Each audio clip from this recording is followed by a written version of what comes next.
자신의 귀한 신앙 고백을 하시는 것 같습니다. 감사합니다. 우리 같이 인사 나누시겠습니다. 사랑합니다. 오늘 말씀 제목은 준비는 하고 사십니까? 라는 제목입니다. 사실 10월 둘째 주에 이 본문 내용을 가지고 설교 말씀 올리면서 바로 12월 마지막 주에 이 비슷한 내용으로 소개를 다시 한다고 여러분에게 말씀드린 적이 있습니다. 이 마태복음 25장은 종말과 심판에 관한 그런 내용입니다. 세 개의 예화가 있죠. 첫 번째는 열처녀 비유. 바로 오늘 말씀드리고자 하는 이 열처녀 비유는 바로 우리가 항상 대비하고 있어야 한다. 하나님의 심판에 대해서 이 얘기고, 그다음 달란트 비유는 맡은 일에 충성을 하라 하는 그런 내용이고, 양과 염소의 비유는 종말론적인 그런 심판을 기억하면서 이웃에게 선을 베풀어라 하는 그런 내용입니다. 여러분 잘 아시는 것처럼 오늘은 12월의 마지막 주입니다. 그것도 2021년 12월 바로 거기에 마지막 주다 이 말입니다. 특별히 이 12월의 마지막 주는 평소 다른 주일과는 또 다른 특별한 은혜가 있는 그런 주간이기도 합니다. 마지막이라는 말에 담긴 그런 영감이 있기 때문이죠. 올해도 벌써 12월의 마지막 주일이구나. 신축년 한 해도 이제 6일밖에 남지 않았어. 다음 주면 이민년 호랑이 해가 되는구나. 이런 마음으로 이 한 주간을 보내면 안 되는 거죠. 누구나 인생의 마지막 날을 맞을 것이고 세상은 종말이 있으며 주님은 반드시 재림에 오셔서 온 세상을 심판하실 것임을 명심하고 준비하며 살라는 그런 하나님의 메시지를 놓치기 때문에 그런 것입니다. 사실 목사로서 저에게 주어진 큰 사명은 여러분 모두와 함께 주님 앞에 서는 것입니다. 여기에 계신 분들 한 분 한 분, 이 방송을 보고 계신 분들 한 분 한 분 다 최후에 주님 앞에 함께 서는 것, 이것이 저의 목표죠. 이것은 또 저 개인적인 문제이기도 합니다.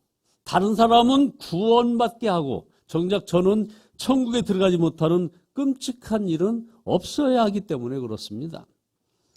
그러나 또한 여기서는 제가 섬기는 교회의 교인인데 주님 앞에 서지 못한 교인이 한 사람이라도 있다면 이건 정말 끔찍한 일입니다. 이것을 생각하니 새벽에 더 이상 잠을 자지 못하고 깨어 벌떡 일어나는 오늘 새벽에 그런 경험도 있습니다. 자, 그럼 첫째로 여러분, 세상은 종말이 있고 주님은 재림에 오신다는 것을 아는 것으로 우리가 만족해서는 안 된다는 겁니다. 무슨 얘기입니까? 자신도 언젠가는 죽을 것이라는 것을 아는 것에 그치면 이거 정말 큰일이라 이 말입니다. 정말 안다면 준비해야 됩니다. 여기 초등부 대표, 중고등부 대표가 이렇게 청년부 여러분들이 와 계십니다만 이걸 얘기할 때 여러분 와닿지 않겠죠. 그러나 자신도 언젠가는 죽을 것이라는 것을 아는 것, 이것은 정말 청년의 때에 정말 소중한 일입니다. 사실 우리는 죽음 앞에 직면해서야 무엇이 중요한지를 깨닫게 되는 인간입니다.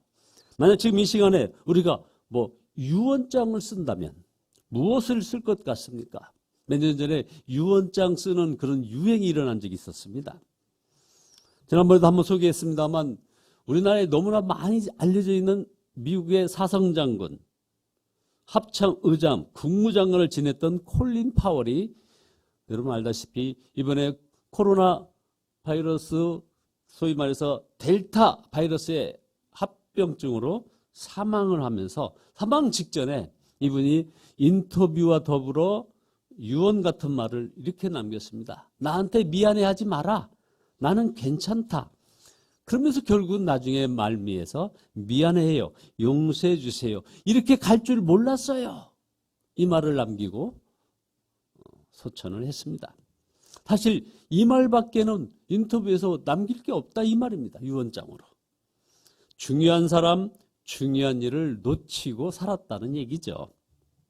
오늘 예배에 오면서 마음에 근심 걱정되는 일이 많이 있었을 것입니다. 그러나 우리가 유언장을 써볼 때 그때 생각나지 않는 일이라면 사실은 아무것도 아닌 걸 가지고 걱정하고 쓸데없는 일로 고민하고 살고 있었던 것입니다. 하나님께서는 지금 당신의 아들을 위하여 지금 신부를 구하고 계십니다. 그것을 마태복음 25장에서는 슬기로운 5처녀의 비유로 말씀하셨습니다. 여러분들 많이 들은 내용입니다. 유대 나라는 결혼식을 밤에 치르죠. 신랑이 신부의 집으로 와서 결혼식이 진행되는데 10처녀가 등을 준비하여 불을 켜고 신랑이 오기를 기다리고 있었다는 겁니다. 신랑이 더디오므로 기다리다가 지쳐서 그만 다들 졸아버렸습니다. 그때 갑자기 신랑이 도착했다는 연락이 왔습니다. 그때 슬기로운 5처녀는 이런 상황이 벌어질 것을 미리 알고 기름을 넉넉히 준비하고 있었기에 바로 등을 들고 신랑을 맞이하러 갈 수 있었는데 함께 혼인잔치에 들어갔지만 미련한 5처녀는 등을 들고 가려다 보니 이제 신랑이 늦게 오다 보니까 기름이 소진돼가지고 기름이 없어서 불이 꺼져버렸습니다. 그제야 기름을 구하려고 허둥지둥 대다가 신랑이 도착하였지만 맞이하지 못하였습니다. 혼인잔치의 문은 닫힌 다음에 기름을 준비하여 문을 열어달라고 그렇게 했지만 신랑 쪽으로부터 내가 너희를 알지 못한다 하는 그런 말만 들었다는 스토리입니다. 여러분, 이 성경을 그저 성경에 나오는 흥미로운 이야기 하나로 들으면 이건 정말 큰일입니다. 저와 여러분이 마지막에 반드시 겪게 될 일이라 이 말입니다. 그래서 우리는 슬기로운 5처녀의 그 라인에 서든지 아니면 미련한 5처녀와 같은 그런 라인에 서든지 둘 중에 하나일 겁니다. 우리 인생의 가장 심각한 문제가 아닐 수 없다 이 말입니다. 그러므로 대단히 중요한 말씀입니다. 그래서 반복적으로 이렇게 연말에는 이런 말씀을 소개하는 것이죠. 누가복음 17장 26절에도 보면 예수님께서 재림에 오실 때 성도들이 준비되지 않은 채 살아갈 것이라고 말씀하고 있습니다. 지금 이 땅을 더럽히는 온갖 흉악하고 심각한 죄들이 있습니다. 근데 우리 예수님께서는 그러한 죄에 대해서는 아무런 언급도 안 하시면서 사람들이 마치 먹고 마시고 학교 가고 일하고 집 사고 차 사고 시집장가 가려고 태어난 것처럼 사는 그러한 태도에 대해서 문제를 생각하고 염려하고 계십니다. 다시 오실 주님 앞에 설 때를 전혀 준비하지 않고 살고 있다는 것. 이것을 우리 주님이 제일 문제 삼고 있는 겁니다. 우리는 흉악한 죄를 짓지 않고 있는지는 모릅니다. 그러나 우리가 세상에 푹 빠져 살 수는 있습니다. 바로 이것이 두려운 것입니다. 마지막 날을 준비하고 있지 않기 때문에 그런 거죠. 초대교회에 엄청난 핍박이 있었습니다. 여러분, 그 초대교회가 그 핍박을 이길 수 있었던 힘이 뭘까요?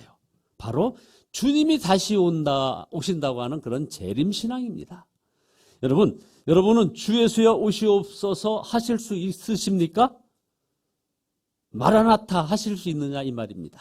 아멘 주 예수여 어서 오시옵소서라고 할 수 있겠느냐 이겁니다. 대부분의 성도들은 이 기도를 잘 못합니다. 겁부터 난다고 얘기합니다. 예수님께서 지금 오시면 안 되는데 하는 그런 마음이라면 이건 사실 심각한 상태입니다. 주님이 그 사람을 신부라고 여길 수 있겠느냐 이 말이죠. 둘째로 그러면 어떻게 해야 합니까? 우리 주님은 깨어있으라고 했습니다. 마태복음 25장 13절에 그런즉 깨어있으라. 너희는 그날과 그때를 알지 못하느니라. 여러분, 이 말씀은 예수 믿지 않는 불신자들에게 한 말이 아닙니다. 바로 예수님께서 제자들에게 하신 말씀입니다. 10처녀 모두 신랑을 기다렸음을 보면 오늘날로 말하면 예수님을 믿고 세상의 종말과 주님의 그 재림을 들어본 사람들 모두를 가리키는 것이라고 알 수 있는 것이죠. 그냥 교회만 다닌다고 다 영생을 얻게 되는 것은 아니라는 겁니다. 이거 얼마나 심각한 얘기입니다. 영적으로 잠든 상태에 있는 성도들이 분명히 있다는 것입니다. 우리가 준비하고 살아야 하는 기름은 성령을 따라 사는 그런 삶입니다. 예수님을 뜨겁게 사랑하며 주님과 친밀히 동행하는 것입니다. 기름을 준비하지 못했던 처녀들에게 신랑은 내가 너희를 도무지 알지 못하노라. 바로 오늘 말씀은 내가 너희를 알지 못하노라 하지만 또 다른 성경에는 내가 너희를 도무지 알지 못하노라 이렇게 했습니다. 그렇습니다. 기름 준비가 없었다는 말은 주님과 아주 친하게 동행하지 않았다는 그런 말인 것입니다. 주님의 재림의 신앙이 너무나 중요하기에 마귀가 또한 온갖 미혹으로 혼란을 시키고 있죠. 이단은 한결같이 바로 이 종말 신앙을 왜곡해서 일어나는 것 아닙니까? 이단이라는 것. 시한부 종말론 마찬가지죠. 큰 혼란을 주기적으로 아주 일으키는 이 이단들. 자, 그것은 주님의 재림이 분명한 사실이고 또 너무나 중요하다는 것을 거꾸로 반증하는 것이죠. 자, 셋째, 마귀가 왜곡하려는 것은 주님의 재림을 무시하고 사는 것, 그걸 말하는 겁니다. 2000년 동안도 안 오셨는데 언제 오겠어? 그리고는 생각도 하지 않고 사는 이런 흐름, 사조에 자신을 맡기는 겁니다. 마태복음 24장에 타락한 삶을 살다가 예수님으로부터 버림받은 종의 얘기가 나옵니다. 마태복음 24장 48절에 만일 그 악한 종이 마음에 생각하기를 주인이 더디 오리라 하여 동료들을 때리며 술 친구들과 더불어 먹고 마시게 되면 생각하지 않은 날, 알지 못하는 시간에 그 종의 주인이 이르러 엄히 때리고 외식하는 자가 받는 벌에 처하리니 거기서 슬피 울며 이를 갈리라. 여러분, 이 종의 타락한 이유가 뭘까요? 혹 여러분 중에 바로 마음에 이르기를 주인이 더디 오리라 한 그겁니다. 주인이 더디 오리라. 지금은 아닐 거야. 여태까지 안 왔으니까 아직 안 올 거야. 하는 그런 겁니다. 혹 여러분 중에 이런 생각하고 있는 사람 없습니까? 혹시 그런 생각하고 계시다면 이건 마귀에게 완전히 속고 사는 것입니다.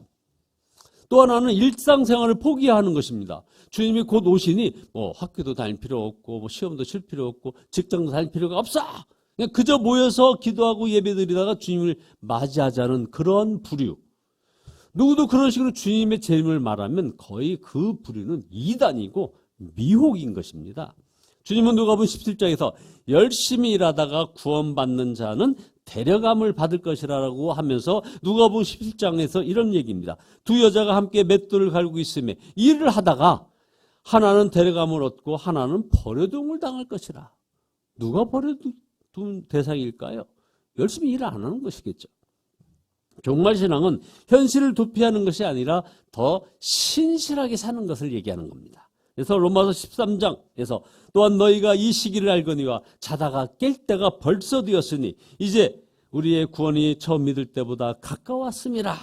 밤이 깊고 낮이 가까웠으니 그러면 우리가 어둠의 일을 벗고 빛의 갑옷을 입자. 그러면서 낮에와 같이 단정히 행하고 방탕하거나 술 취하지 말며 음란 호색 말며 다투거나 시기하지 말고 오직 주 예수 그리스도로 옷 입고 정욕을 위하여 육신의 일을 도모하지 말라. 자, 재림신앙은 우리 삶에서 주님과 동행하며 사는 그런 것을 말하는 것입니다. 그래서 일상생활이 더욱 충실하게 되는 것입니다. 그래서 주님과 동행하게 되니 죽을 때가 돼서도 안 죽겠다고 발버둥칠 이유가 없는 것입니다.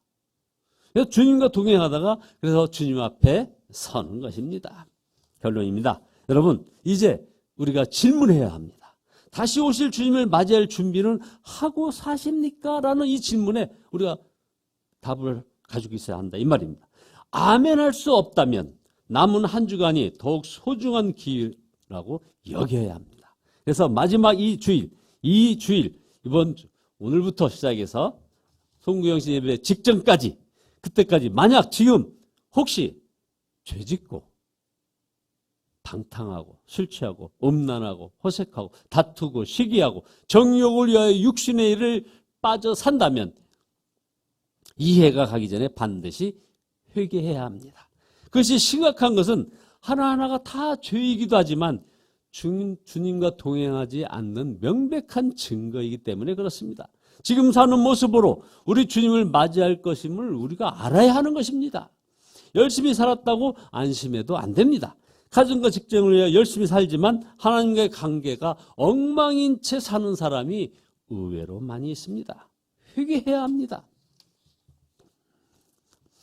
저는 여러분 모두 다 마지막 날 주님과 함께 서게 되기를 기도합니다. 한 사람도 제외되지 않기를 진심으로 기도합니다. 교회 다녀도 예배만 드리는 신앙생활을 이제 청산해야 돼요. 천국에 들어가는 마음으로 공동체에 이렇게 속해야 합니다. 주님이 나와 함께 하시겠지 하는 마음으로 만족하면 안 된다 이 말입니다. 하나님의 나라 이것을 이따금 생각하면 정말 큰일입니다. 교회 올 때나 생각하면 정말 큰일이라 이 말입니다. 먼저 하나님의 나라와 그 의를 구하라고 하시지 않았습니까? 오늘이 2021년 12월 마지막 주이지만 인생의 마지막 날, 주님이 오시는 그날이 아닌 것에 우리는 사실 감사해야 합니다. 인생의 마지막 순간에는 후회와 두려움이 되지 않도록 돌이킬 기회를 주신 것이죠. 바로 이 마지막 날, 오늘처럼 예배하면서 주님을 맞이하시는 저와 여러분 모두 되시기를 예수 그리스도의 이름으로 축원드립니다.